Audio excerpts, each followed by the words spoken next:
It's become a rare piece of Americana many would say you're lucky to find.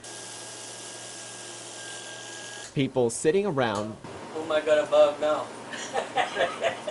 shooting the breeze, Close forever, that's right. all for a haircut and a conversation with a man named Don or Dick. You meet an awful lot of nice people, and you can pick their brains. If I could only remember it. Between the two of them, Don Conrad and Dick Michael have been cutting hair for a combined 113 years in Fort Wayne, a career both of them weren't expecting. I thought, boy, if he can make that kind of money, and I was fooled because all $1 bills. Maybe at one time I thought about it. I thought about getting out when the long hair was really bad. I thought about getting out then. I was about broke. And when you got a wife and 3 kids, that's pretty tough to make a living sometimes. But now I'm glad I stuck with it. I was working on the railroad and it started going automated. So I drove a truck for a while and I wanted to get into something that wasn't going to go automated. My dad was a barber. He said, you never make a whole lot of money working with your hands. But he said, you will always have a paycheck.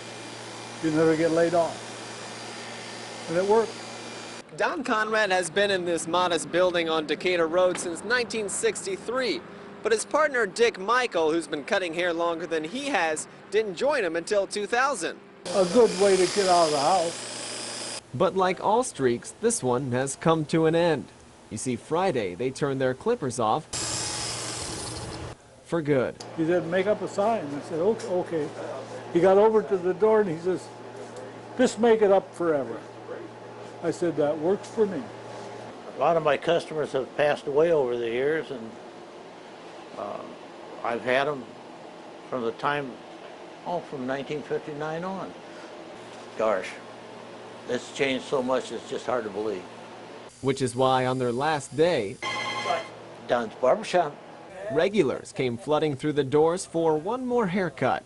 Many have been around since the beginning It's a long time, Junior. and have a deep history with the barbers. I've been over to his house and cut his hair when he's been off sick. They're saying, what am I going to do now? I tell them, you're going to do the same thing I am. You're going to have to look for a barber. As the customers say goodbye one last time, it's an unforgettable moment. It's been my pleasure. Mine too.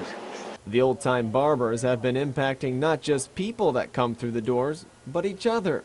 But all in all, he and I have been pretty good friends. We played golf together, and you know, when you're this close together, it's almost like being married to him.